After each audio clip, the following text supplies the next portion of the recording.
But you know what? It's like this, right? When you're a soldier, there's that fitness, there's that mental fitness, the psychological fitness, right?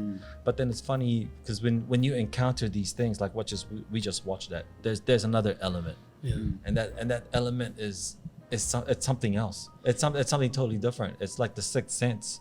You know, like when you were just telling me the encounters you've had, like I can only begin to imagine. I can only imagine what's going through. Like, how do you make a decision so quickly? You know, when you're confronted by kids with weapons, or if maybe there's something that you feel like, oh man, is this wrong? There's like a judgment call every day. Every day you're having to make a judgment call, and man, that would be for me. That would be so fatiguing. That would be exhausting.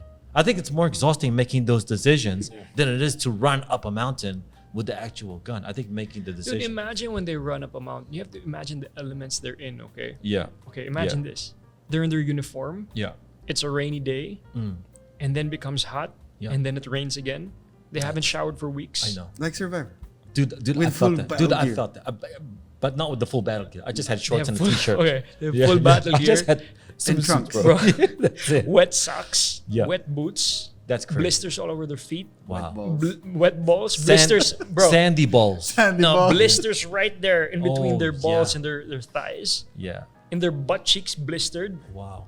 I mean, don't you guys wash every day, or is it just every other day? You can't, bro. You can't. Because you'd leave.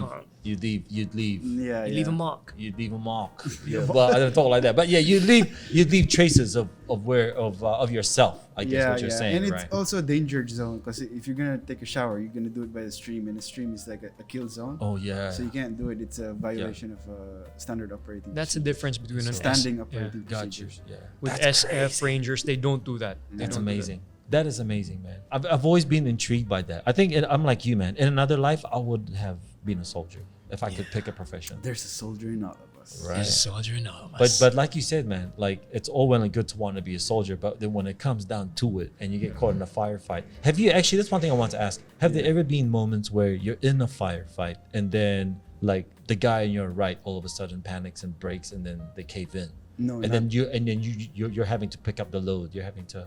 He doesn't break in because of mental. I've experienced my team sergeant in Marawi. Yeah. He got shot in the arm through and through. Ooh. So not because he gave up mentally, but because he's physically unable To fire. So I had to get his sector fire Yeah. and carry him just like that, Yeah. and then carry him to safety at the same time returning fire. That's crazy. Yeah. So Wow. it's not because with my guys, I've never seen them break down in the firefight. Yes. I've seen symptoms of post-traumatic stress after the firefight. Okay. But when you're in the zone, your training kicks in. That's why we're trained so hard. Yeah. That's why you're being broken down every time. So Well, that that's you a can still testament. think. Yeah. You can be stable under pressure. You can Yeah. make the right decisions at the right time because Yeah. your life depends on it. Yeah. Your boys' life depends on it, and Yeah. you gotta make sure they all come home alive. Speaking of PTSD, post-traumatic stress, right? In America, it's a big thing. Yeah. it It's is. a big thing. In the Yeah. Philippines, it's not really it's not really said. It's not really talked out loud. Correct me if I'm wrong. Yeah, because in the military we have this macho image and Machismo. Like, machismo, and if you are put in a unit like the psych ward, Yeah. because we have a special ward in Viluna for PTSD people. PTSD soldiers, Yeah. and they undergo a year of treatment. If you've gone there, you're basically labeled as weak. It's weak Yeah. because you couldn't handle the stress.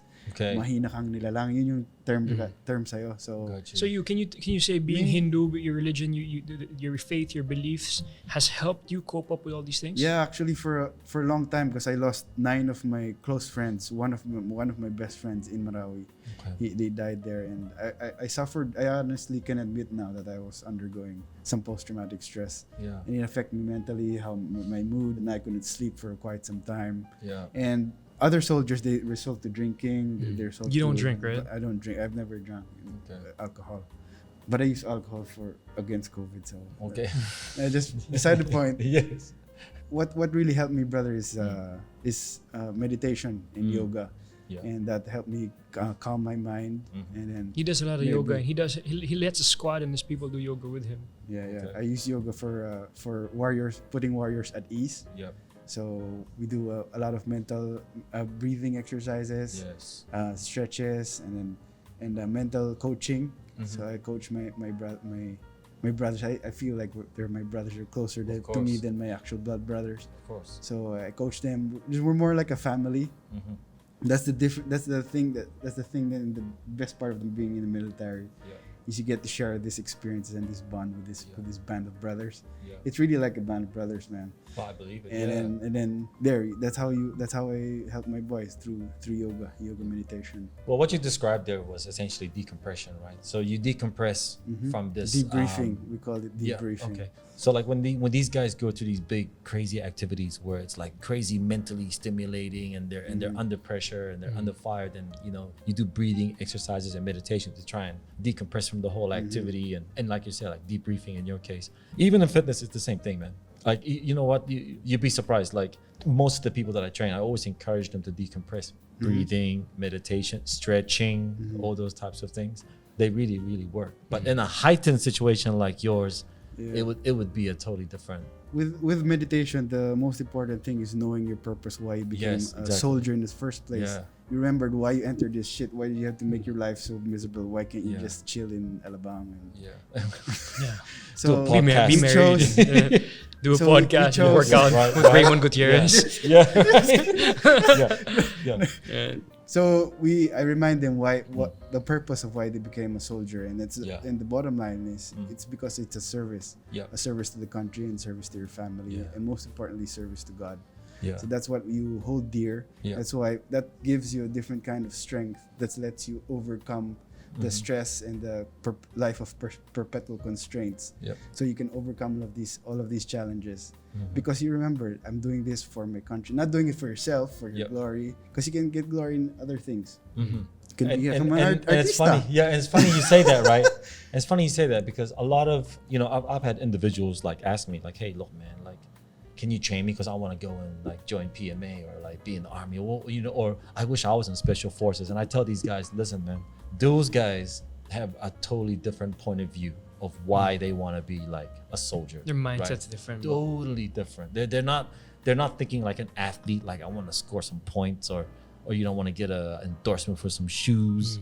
These guys are doing something totally different. They're out there protecting the world. That's why, man, big ups, respect. But fitness is a huge part of this training because it prepares you, the grit of taking the pain, the grind, through the grind, going through the repetitions and pushing beyond your limits. I totally agree, man. And again, it's so surreal to have my buddy Bala here with us. And whenever I see him, call him, text him, I get the word starstruck. I don't know what the word is. Like it's so it's unbelievable to have a buddy like this and to know somebody that's actually there. Yeah. You know what I'm saying? And you share the same wavelength. You speak the same language. You know what I'm saying? Yeah. So, I think not starstruck. I think awestruck. Yeah, awestruck. Yeah. You're like, wow, man. So, I know a guy like this. Yeah, and he's my friend. I know what he does. I know how he sacrifices for the country. I know. And what he said, he's doing this because for the love of the country. I believe, people like us, we can do our own respective jobs. You as a trainer, me as an artista, whatever. We can still do it, exactly for the love of the country. You know what I'm saying?